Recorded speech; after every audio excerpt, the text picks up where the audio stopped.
आणि मी मनातल्या मनात म्हणतो की दिसत नाही आम्हाला कुठं काँग्रेसची खादी.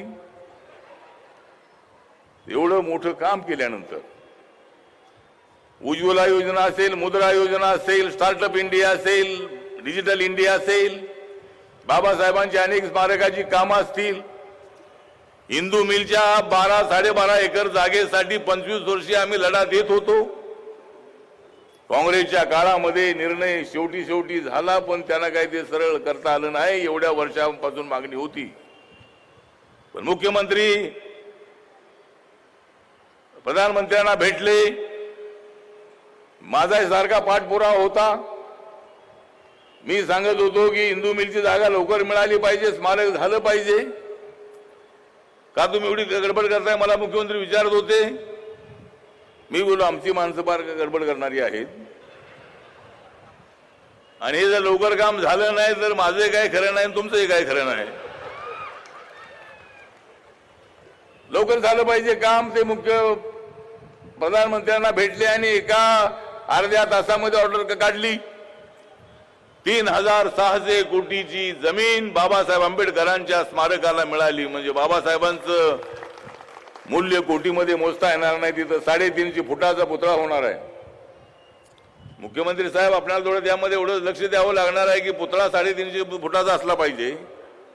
आमच्या समाजामध्ये फार टेक्निकल विचार करणारी माणसं आहेत,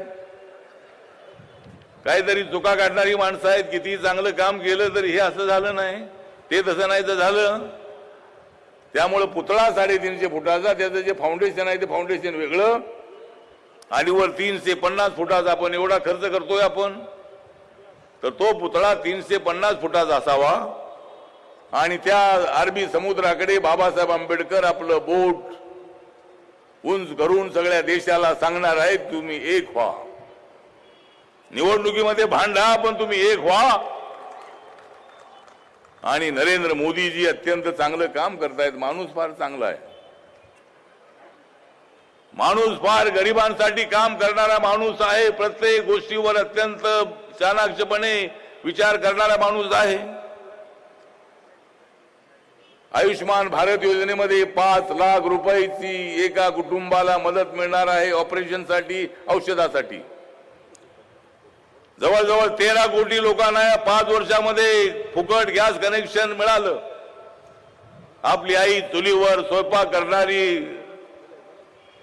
रक्तबंबाळ झालेली तिचे डोळे, अनेक वेळेला त्याचा धुराणी, पण त्या माझ्या आईला, त्या माझ्या बहिणीला हा त्रास होता कामा नये म्हणून उज्ज्वला योजना आणण्यात आली आणि 13 कोटी लोकांना 5 वर्षामध्ये गॅस कनेक्शन देण्यात आली. मुद्रा योजनेच्या माध्यमातून हजारो लोकांना विनाअट कर्ज देण्यात आलं. नाहीतर बँकेमध्ये गेलं की हा पेपर आणा, तो पेपर आणा. आता कसलाही पेपर न आणता त्या प्रत्येक माणसाला 50,000 पासून 10 लाखापर्यंत कर्ज मिळालं. किती योजना सांगायच्या, अनेक योजना. आता नद्या जोडण्याचा जो कार्यक्रम आहे, बाबासाहेब आंबेडकरांनी दामोदर व्हॅली मध्ये 4 धरणं बांधली, नद्या जोडण्याची भूमिका त्या काळात मांडली. जर काँग्रेसने कदाचित नद्या जोडण्याचा कार्यक्रम केला असता, या काँग्रेसवाल्यांना माणसं जोडता आली नाही तर नद्या काय जोडणार आहे? नद्या